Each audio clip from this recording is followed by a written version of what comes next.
Welcome to the preview of Liverpool versus West Ham. Now, it might even be the other way around, West Ham v Liverpool. I can't remember which way around it is right now because I haven't really looked.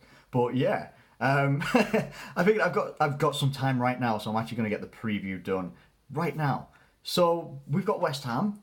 We're playing West Ham at the weekend, and it should be a good game. It has to be a good game because then we go into the international break, and yeah. I don't think any of us are interested or very excited about the international break, particularly when it's with the senior squad. When it's the underage squads, that sounds really wrong. When it's the squads that are younger than the senior squad, we're really interested in that because they're playing great and they're winning World Cups. The under-20s have done it and the under-17s have done it. So, I mean, what can I say about that? Excellent stuff. But anyway, Liverpool will hopefully go into this game against West Ham on quite a bit of positivity, having beat a stubborn team in Huddersfield and a stubborn team in Maribor. Now, I think people may get a little, or opposition fans and such like that may get a little bit like, oh, Liverpool, didn't really walk over Maribor, did you? It's like, well, we smashed them 7-0 in the first game at their place. They came back to Anfield and we still beat them 3-0. We put 10 goals past them unanswered in two matches. So I'm alright with that. That's absolutely fine. We were defensively iffy in the second game, I've got to admit. We were a little bit. They put a bit of pressure on at the start of the half, in the second half against Maribor, but then we got our goal, and the rest is history at the moment. You know, we went on to score 3 through Mohamed Salah, Emre Can and Daniel Sturridge. Look, they played very, very well. I've got to give them that. We played well. We got the points that we needed. We're doing okay. Champions League is looking not too bad. It's tight because I think Sevilla won. They beat Spartak Moscow. So it's tight. I think we're on 8 points, they're on 7. So yeah, it's going to be, we're not, through into the knockouts and stuff like that yet, but even so, it's fine because we had preparation for that game when we came up against Huddersfield. And Huddersfield were the team that went out and beat Manchester United. Now, I'm not going to go into football math like some people like to do. It's just one of those things, isn't it? But they beat Manchester United. That's fine. Different stylistic matchup when it compares to us. And that is all it is. I'm a big believer in styles make fights. Sort of like if you watch boxing or the UFC.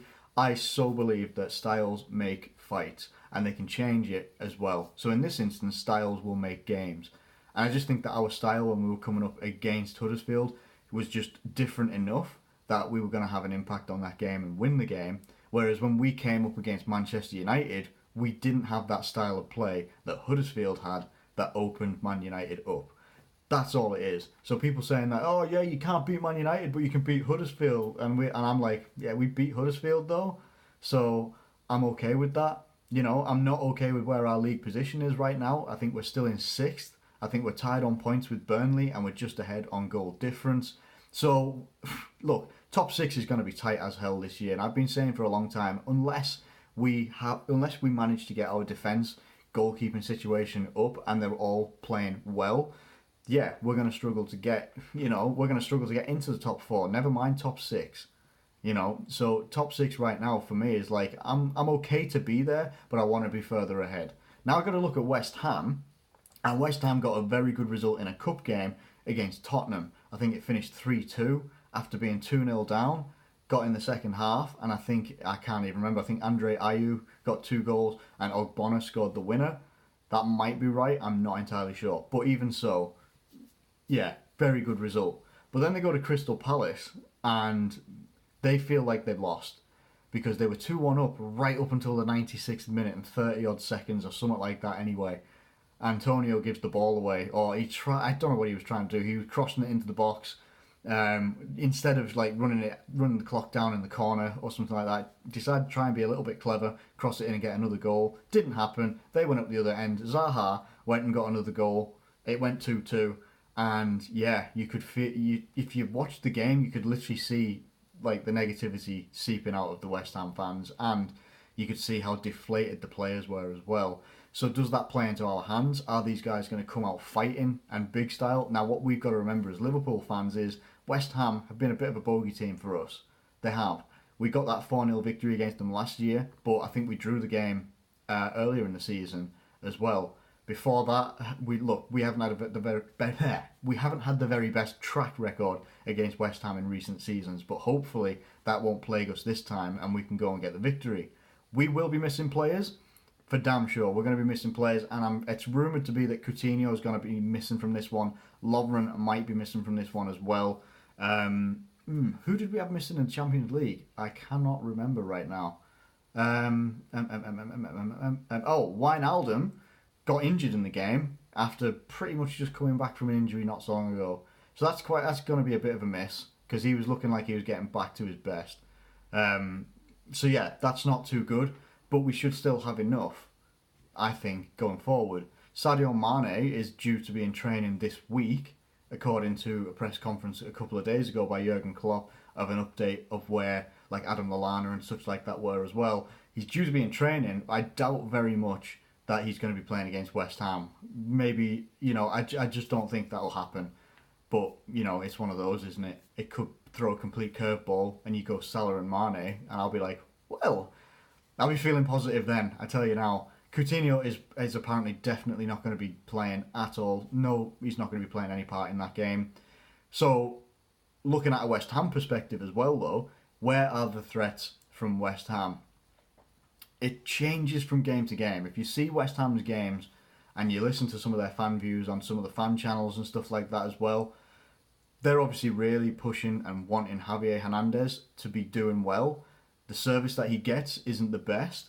They're not happy with Arnautovic, or however you say his name.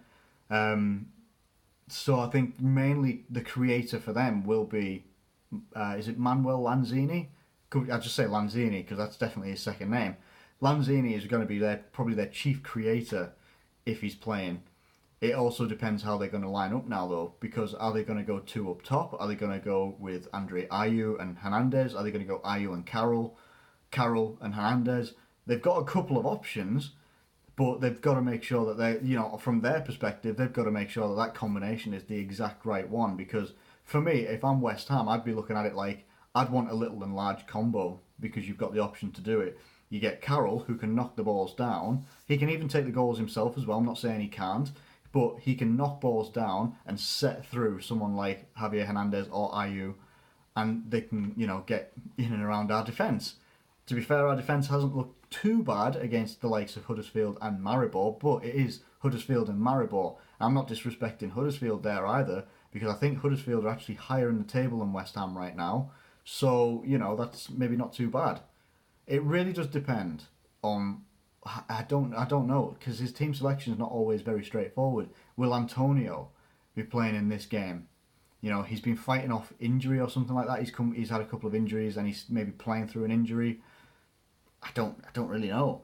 But regardless, it's also a game that we can't take lightly either. And I don't think that we would take it lightly considering our league position and everything like that we've had so far. We've had some pretty difficult results with the Tottenham getting beat 4-1 and stuff like that as well. It wasn't good. And hopefully these results since then, Huddersfield and Maribor, hopefully that'll instill more belief in us to actually get a result against West Ham. We have to go there and turn up in the first half, which is something that we've been controlling first halves in the last two games, and blitzing the second half and getting some goals there. I want us to hit the ground running in the first half. I don't understand why we can't do that right now. It seems that we're far more interested in keeping the possession, threatening ever so often, but not actually getting in and around the box enough to really pose a threat. And in my opinion, if they have Joe Hart in goal, it could be difficult because he looks like he's playing in form right now. He had an absolute blinder against Palace. He really was. I think he was actually man of the match for them. He played very, very well.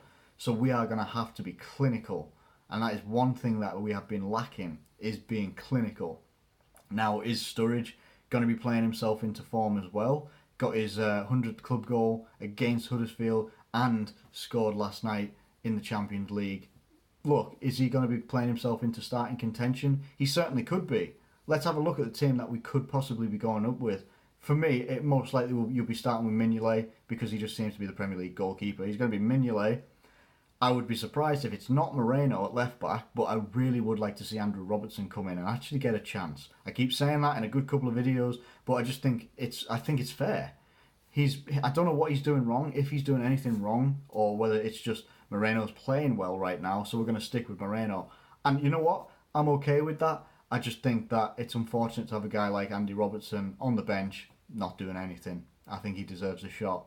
Now, when we're looking in central defence, for this, I'm looking at Matip and Joe Gomez. And then for me, I would put Trent Alexander-Arnold on the right-hand side. Now, your alternative to that would be to have Klavan and Matip. And then you go with Joe Gomez on the right-hand side. Alexander-Arnold maybe sits out.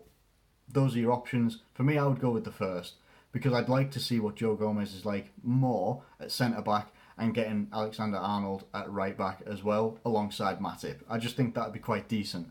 Get into the midfield, well, looks like we're missing Wijnaldum. So you're probably going to end up with a mixture of Henderson, Emre Can and Milner. And I'm okay with that. I'm absolutely okay with that. Milner has been playing quite well recently. I'm happy for him to be in there. Henderson has his, he starts and sometimes he doesn't. Sometimes he's on it and sometimes he's not. Emre Can got a good goal last night and good combination play between him and Milner. That could be a good thing for us as well. That would probably be the three that you'd maybe see start there, because I don't think with Coutinho out, you're not really going to see any other options, to be honest with you, unless you brought in Marco Grujic. But even then, he's only getting some subs appearances from the bench at the moment. So, in fact, even maybe only one, which was last night. So, yeah, I think that's probably the three that you go with, which would be Henderson, Milner, and Emre Can. Moving forward, now this is where it can, might actually mimic a little bit of last night. Might. Now you could go, there's two options, for me there's two options in this one. You go with Alex Oxlade-Chamberlain on the left, who in my opinion didn't actually play that badly last night, actually did okay, did some really good things. Didn't really have a great deal of end product, which will come in time I think, but he was proven to be a threat and linking the play with teammates, which was good to see, because you weren't seeing that for the first couple of games that he was playing as a substitute and such like that as well. On the right hand side, no question for me, Mohamed Salah. He's getting a rest during the international break, which is fantastic for me. I think like Senegal are calling up Sadio Mané and he's still listed as injured, but Egypt have got international friendlies or whatever like that, and they're like, no, you can stay at home, don't worry about it, rest up, and I'm a fan of that. Thank you for that. And then up front, you can either go with Firmino or you can go with Sturridge. Sturridge is scoring the goals at the moment, but Firmino's hold-up play and his actual play with the ball, for me, that is much more vital at the moment. And I've said for a while that Firmino needs a break, but maybe this could be the type of game to get him in. His aggression and tenacity to get forward and to not give up on any ball. I just think that could be a way to go. Now, your other option is that you put Alex Oxlade-Chamberlain on the bench, and then you go with Firmino on the left, then you go Sturridge up front. For me, that will happen later on in the game. Like if Oxlade-Chamberlain gets subbed off or something like that. So say the game starts with Oxlade-Chamberlain, Salah and Firmino. If Oxlade-Chamberlain gets subbed off, most likely will get subbed off for Sturridge. Sturridge will go up front, Firmino will go on the left, Salah will still be on the right, there. So, yeah, we've got a couple of options there, but I think that we'll end up going with Firmino, Oxlade-Chamberlain and Salah on the right-hand side, with a fairly strong bench to come on if need be. Now, in terms of a result, I'm obviously hoping that Liverpool get the win. I think that we will get the win. I think it'll be a difficult match. I think it could be a close match in some ways. I think that West Ham are going to have to try and make it a physical battle with us, because that'll make it a hard game for us. It really will. If they don't make it a physical game for us, or they don't use pace on us, and let's be real, they don't have the biggest amount of pace in their team. I think the pace for them would come from Hernandez up front a little bit, Antonio if he's playing. If they play someone like, is it Masuaku? If they play him, he's got a lot of pace from what I've seen as well. And Ayew, even then, it's not like that blistering, that turn of pace that like someone like Salah has.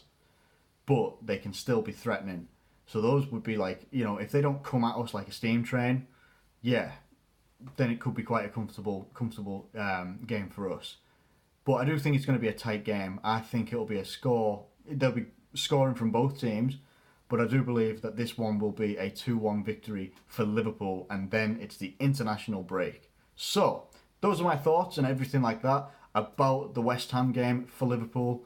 I can't remember half of what I've said because this is all just done in a one take, so I'm going to review it hopefully and it'll all be good. But yeah, let me know what you think in the comments below. If you're a West Ham fan, if you're a Liverpool fan or a neutral, let me know what you think in the comments below. Get your thoughts in. What, team lineup for either teams. Who do you think is going to be playing? Who do you think isn't? Goal scorers. Who do you think is going to score? I'm not entirely sure, but I'm hoping Salah gets on the score sheet and continues his hot streak that he's had since he's come to Liverpool. And yeah, let me know what you think in the comments below. If you've enjoyed this video, please do drop it a like. Subscribe if you're new around here. Thank you ever so much for watching as always, and I'll catch you later.